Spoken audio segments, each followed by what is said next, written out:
Today, I am presenting on educational continuity for military-connected students with disabilities from both a historical and philosophical perspective.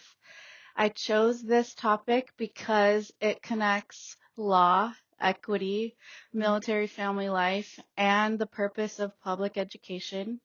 My main argument is that this issue is not only about procedures, it is also about whether educational supports remain fair and meaningful when students move.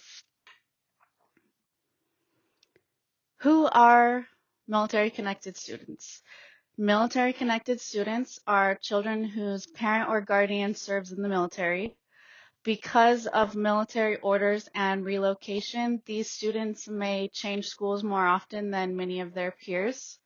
For students with disabilities, those moves can be especially significant because they may depend on IEP services, accommodations, counseling, therapy, or other structured supports. Educational continuity, what is it? Educational continuity means that when a student changes schools, their learning services and support continue as smoothly as possible. It is not just about showing up at a new campus, it is also about maintaining stability, preserving their progress, and reducing unnecessary disruption. For students with disabilities, continuity matters because even short delays or changes in support can affect access and outcomes. From a historical perspective, you can see that there has been increasing recognition that military families face unique challenges during school transitions. Over time, federal law and interstate efforts have tried to reduce disruption and support continuity for mobile students, including students with disabilities. That history shows progress, but it also shows that formal protections do not always result in consistent experience across locations. Why is this still a problem? This issue is still a problem because support can feel uneven from one state to another, one district to another, or even one school to another. A student may arrive with an IEP or existing accommodations, but the receiving school may interpret their services differently. They may take time to implement them or offer support in a different form. So while protections do exist, families may still experience delays, confusion, or instability during transitions. Should equitable educational support depend on geography? This is the central philosophical question in my presentation. At this point, the issue moves beyond procedures and into ethics and educational purpose. So, should a child's access to appropriate support depend on where that child lives or moves? Or should public education provide more consistent support regardless of geography? That question is especially important for military-connected students with disabilities because their mobility is often outside of their control. On this slide, I want to compare two ways of thinking about this issue. The first viewpoint is that educational continuity already exists to some extent. Supporters of this view might point out that schools do have transfer procedures, students do keep legal protections when they move, and receiving schools are expected to continue support in some form. They may also argue that some variation is realistic because education in the United States is shaped by local control, staffing, resources, and district-level implementation. The second viewpoint is that continuity on paper is not always the same as equity in practice. So even when protections exist and are in place, students may still experience delays, changes in interpretation of their IEP, or even implementation after a move. That means geography can still affect the actual quality, timing, and consistency of support. I think it's important to acknowledge both sides fairly. This presentation is not saying that schools do nothing or that no continuity exists at all.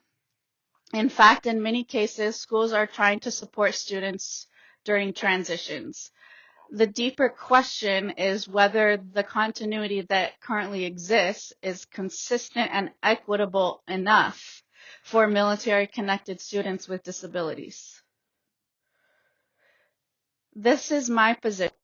I believe educational continuity is part of educational equity. If public schools are truly committed to serving all students, then that commitment should include military-connected students with disabilities whose mobility is part of military life. These students should not be expected to lose stability simply because their family had to relocate. To me, equity means more than eventual access. It means support should remain as stable, meaningful, and appropriate as possible during transitions. It also means that families should not have to start over from scratch each time they move. So while continuity may exist in some form already, I believe the larger goal should be a system where support follows the child more consistently and more fairly. In other words, we can do better than what we're already doing. I included this image a little humorously, but the issue itself is serious. When a student's support changes too much from place to place, geography is still shaping opportunity. And this is not just students with IEPs. This also relates to services such as gifted education. For example, a child may receive support in one area as being highly capable or gifted, and then they may move to another area where they don't offer those services. So in conclusion, educational continuity should not depend on geography. Historically, schools and policymakers have made progress in recognizing the needs of military-connected students and students with disabilities. That progress matters, but the issue remains important because support can still feel uneven from one place to another. So we still have a lot of work to do. Philosophically, this raises a bigger question about what educational equity really means. If access to support changes too much based on location, then geography is still shaping opportunity. My argument is not that schools are failing in every case. My argument is that the system is still too dependent on place, and that military-connected students with disabilities deserve a more consistent experience. If public education is truly committed to fairness, then support should follow the child as much as possible. In conclusion, educational continuity should not depend on geography. Protections and supports do exist, but I believe the system still needs stricter and more specific language at the federal level so that continuity is more consistent in practice, not just in principle. In a time when the federal education landscape is changing, clarity and enforceability matter even more. Support should follow the child clearly, consistently, and be enforceable. Thank you so much for your time.